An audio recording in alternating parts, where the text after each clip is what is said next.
Hello. Hey, how's it going? It's going fantastic. How about you? I'm doing great. Thank you very much for taking the time to do this interview. Hey, no problem, man. I got a half hour of quality time to burn here.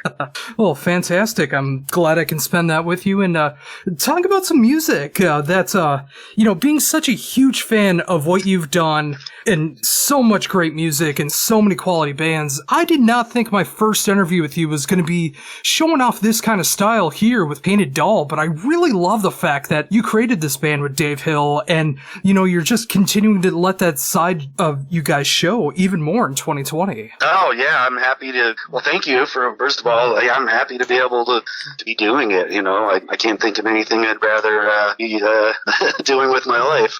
Oh, totally. So, with that in mind, what's it like to be releasing the second album from Painted Doll coming up here on Friday? Oh, it's amazing. I still can't believe we have a second album coming out. Just doing the first one was incredible. I still can't believe that happened, and now we had another one. So it's awesome. I'm super psyched. Oh, that's so cool to hear that too, because I can tell both you guys are having fun making this music between both albums, and hearing it here with How to Draw Fire. I love what's going on here. It really feels like you guys are gelling together even more than you did on the first album. The songs are coming off that much more solid because of it, and it's just a fun album to listen to from start to finish. Oh, thanks. Yeah, I appreciate that. We're a little more seasoned now, and have played together more than last time, and even did a couple of mini tours and stuff like that. So, we have the same vision for the band, which is pretty remarkable considering our different backgrounds and all that. But I don't know. I'm pretty happy with the new one. I think we've added a little more depth to it than the first one, but it's still, is quite similar to the first one. It just makes me want to do another one. Oh, yeah, and I'm really looking forward to that if that opportunity comes up, because, like I was saying before, I can hear you guys having fun on this album, and, just hearing the songwriting just getting stronger and stronger. The lyric videos this time around are just fantastic to see what you guys did with those, and, it's just, everything from the album artwork to the songs to everything, the lyric videos, like I said, it's just great to see you guys having fun like this. We've been told it's the perfect mix of fun and creepy.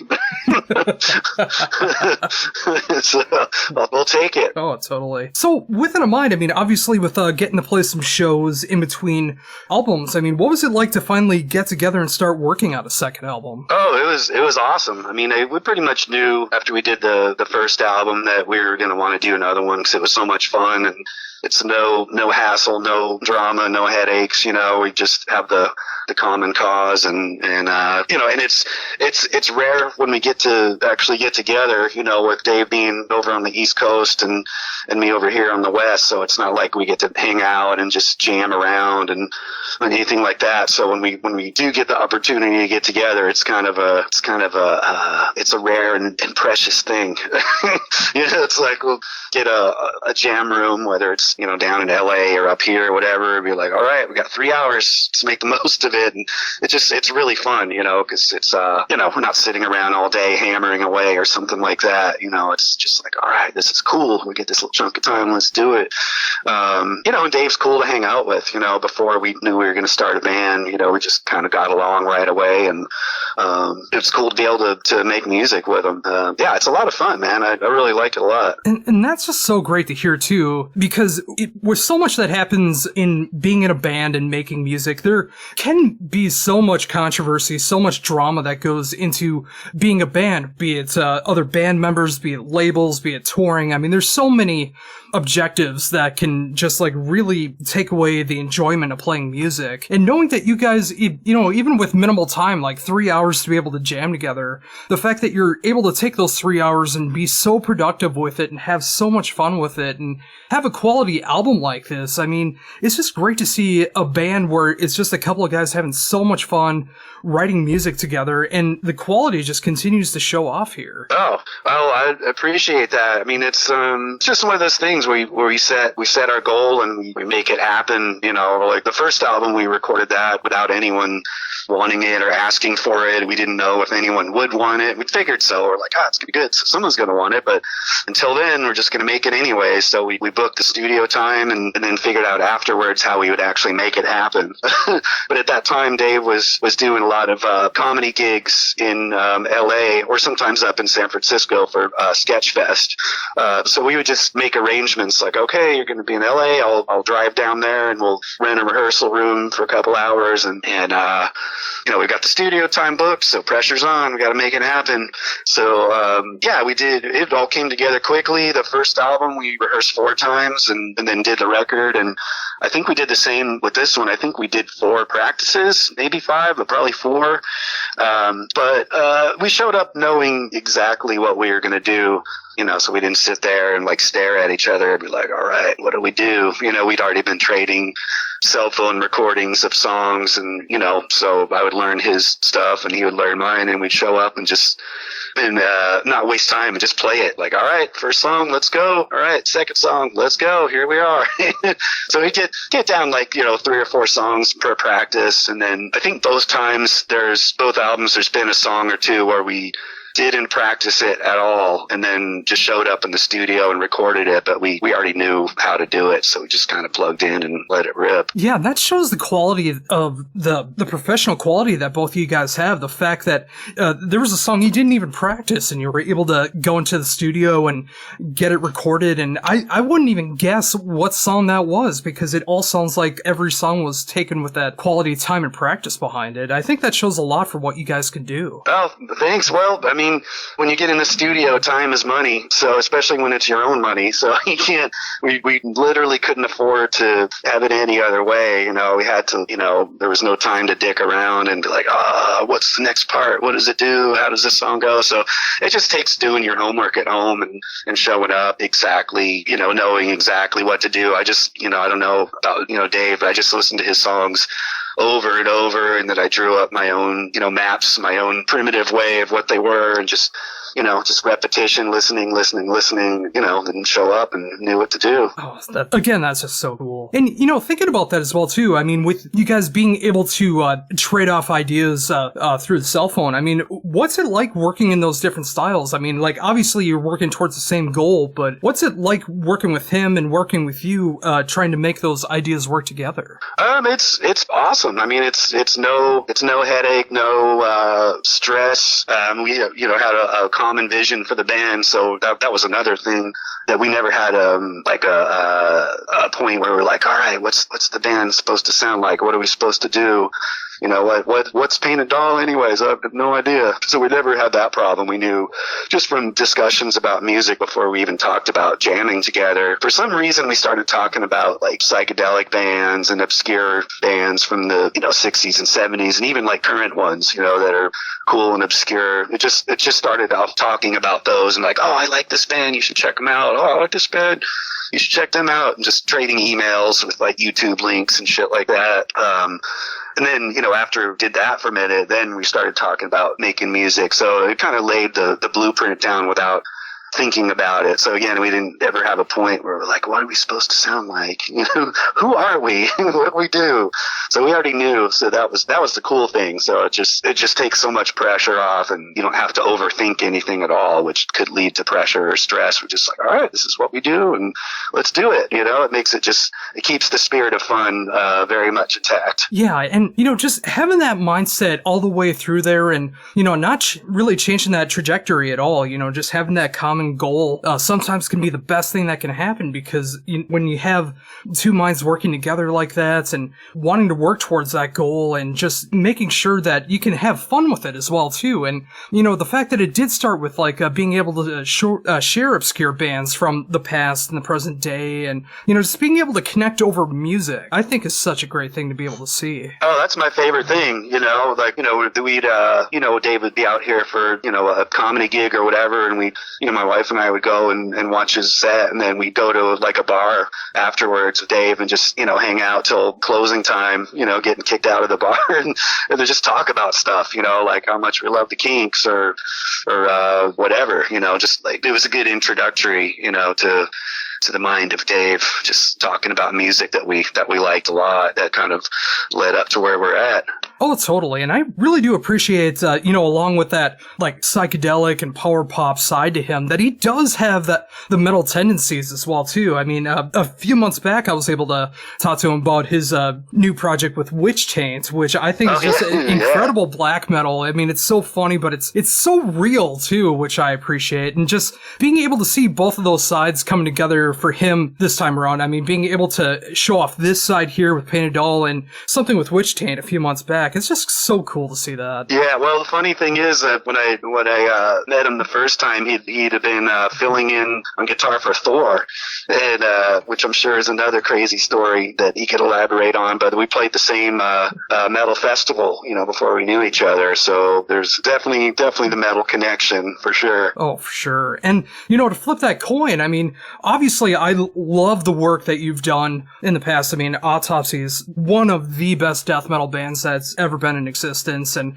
I'm always gonna love what you did with Scream Bloody Gore. But just yeah, for sure. And just being able to see you just lay back, put some nice grooves together, not having to worrying about like playing double bass or anything like that. You're just playing for the songs, just playing really nice grooves like that. It's great to show that you are more than just what you're known for. Oh, cool. Yeah, it's fine. I'm not trying to prove anything. And I definitely was wondering if there was going to be crazy backlash when we started this. Not that I cared, because I could feel the same way about playing death metal. What if people hate it and think I'm a terrible person? Same, with this too. I did have a couple of moments from like, what if the metal community just doesn't fucking get it and thinks I'm a piece of shit or something like that. I mean, I didn't care, whatever. Who cares? I don't play music for acceptance. But surprisingly, people have been really open to it, which is, playing the shows that we did. A lot of our friends from the metal community showed up, and actually we played a show in San Francisco, and on one of our peppier numbers, a bunch of our friends actually like started a pit while we were playing, and oh man, it's been great. Oh, that's so cool to see that. And, with that, I mean, it's so great to see that there are so many people like in that metal community being able to go out to a Painted Doll show, being able to have a pit like that, and proving that stereotype wrong that is so associated with metal all the time, that all you can listen to is metal. I mean, there's so much good music out there. Well, I think it's also changed over the decades. I don't know if it would have been this way, 20 or 30 years ago. I mean, when like metal and, the death metal and all that was brand new, it was kind of like everything else sucks. If it's not fast and heavy, it sucks. I even went through a thing like that for, a few years, even though I really liked other things, I still had like my, Beatles or, Mahogany Rush records and, all that. But, at the same time, it was like, man, I just really need to hear the heaviest and fastest stuff because it was brand new, but now it's been so long. It's like I don't think most people think like that anymore. Everyone's like, oh yeah, well, it's cool, but I also like this and this and this. So it's cool, man. I dig it. Oh, definitely. And I've been thinking about that as well too. I mean, I absolutely love the kit that you use for Autopsy, and it got me wondering, like, what do you use for setup with Painted Doll this time around? Oh man, I am terrible with gear. I don't. With Autopsy, you've probably never seen me play the same kit twice, because every time I play live, I just play whatever they have there. I'm super lazy. If we play a local show, I might bring my kit, but I don't like to. I just don't like dealing with it. It's bulky and cumbersome, and I'm lazy. So I'll play any kit, and that's kind of a thing I pride myself on, is I can play any kit, no matter how big or small, so out of my comfort zone, as long as I don't have to lug my shit around, cool. So, and my kit's in kind of bad shape too, and that's my own fault. But, as far as Painted Doll, who would know is Tom Beaujour, who recorded us. I cannot for the life of me remember what the kit was, like what brand it was or anything. I'm like the worst person to talk to about anything gear related. I know it looked cool and it sounded good. Oh, and there's nothing wrong with that too. I mean, I love a drummer that can play on any kit, whether you got a full-on huge double bass kit or you got a little four-piece. I mean, the fact that you're able to adapt to those situations, I mean, there's so many bands that are looking for a drummer that can adapt to those situations. And the fact that you pride yourself on that, I mean, that is something to have a lot of pride on, being able to go between kits like that. Well, it is honestly born of laziness, because I could, insist on bringing my own kit, whether it's, local or, across the country or whatever. But man, I just don't want to deal with that stuff. That's the one thing about being a drummer is, man, as a kid, is such a pain in the ass. There's, stands to hold and stuff. We don't have like a road crew or anything like that. And, the one thing is I do like whatever kit I play, I like it set up exactly a certain way, whether it's a 4-piece or a 10-piece or whatever. I definitely need to be able to reach everything, the way I'm used to. But, as far as the brand or how many pieces it is or whatever, I don't care. I mean, ultimately, I'd like, like 4 racks and a double kick and a floor tom or 2, but I can deal with half of that and be just fine. Oh, for sure. And, I'm thinking about that for myself, too, whenever I play shows. I mean, just putting the whole kit together, and it's always made me want to make a smaller kit every single time. I mean, I got a full-on double bass kit, but I really do just want to switch it up and go to a 4-piece because of how much time and effort and the laziness of, like, hauling that all together. And I always, for some reason, I always end up being the only one that brings his kits, and then every other band on the show asks to use my kit. Oh, yeah, that's, first of all, so you're a drummer too. That's cool. Yeah. What did it tell me about what you play? I've actually been playing since 9 years old. I pretty much did everything from like top 40 covers to tech death to like basic rock music. I try to, I mean, what I love hearing about you with what you're doing, I mean, the fact that you can adapt to all these different styles is something that I try to do myself too. I mean, normally I go towards the heavier music when I'm playing, but I do love being able to switch it up, and anytime that I'm in a band, I like being able to play a different style just because it's so much fun to be able to do that and, just really train myself to become a better drummer by getting all these different ideas. Oh, that's cool. Yeah, that's awesome. Yeah, it all comes from listening throughout the years. I mean, for me, probably the same with you, just growing up listening to the stuff I did as a kid in the 70s and then clear up through the discovering metal in the 80s and all that stuff, just listening, it all sinks in deep without you realizing it. And then,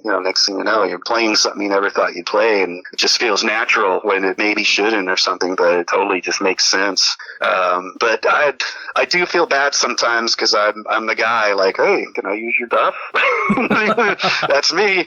And some people are cool with it, and some people are like, or just, or like, you break it, you buy it, and that's fine. I'm like totally cool because I unfortunately have broken things that I borrowed, and I feel like a complete asshole. But that's me. I'm the guy. Hey, can I borrow your stuff? And unfortunately, sometimes I've done it on the spot at the show, like with person not knowing it's coming, and I think I've learned not to do that now. But it's terrible when you ask to borrow something and someone says no, and you have to go to someone else. Like I go to the other bands. I hear this guy said no. How about you?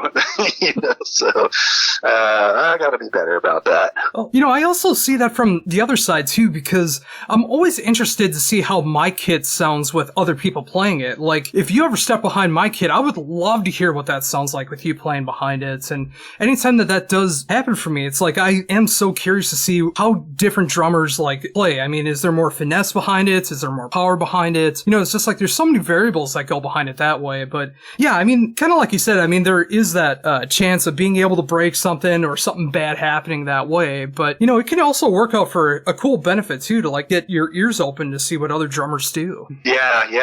In all fairness, I have let other people use my drums before, and, it's the cymbals that you always worry about breaking, but the cool thing is mine are already broken, so you can't make them worse. So, so there you go. No loss there.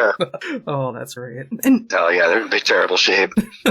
Oh, that's all right though. I mean, as long as they're still making a sound and you're still able to use them in some capacity, I mean, at least you're not like going out there every year and spending like X amount of dollars on a brand new set of cymbals when you can just keep using the ones that you do have. Mine, yeah, it's debatable whether they still sound good. I try and have one that sounds good, and then I usually wait till they make a donk sound. Like, and the cymbal should go when they go donk. Then it's time to buy a new one. I've got 2 ones that just go donk right now, and one that goes.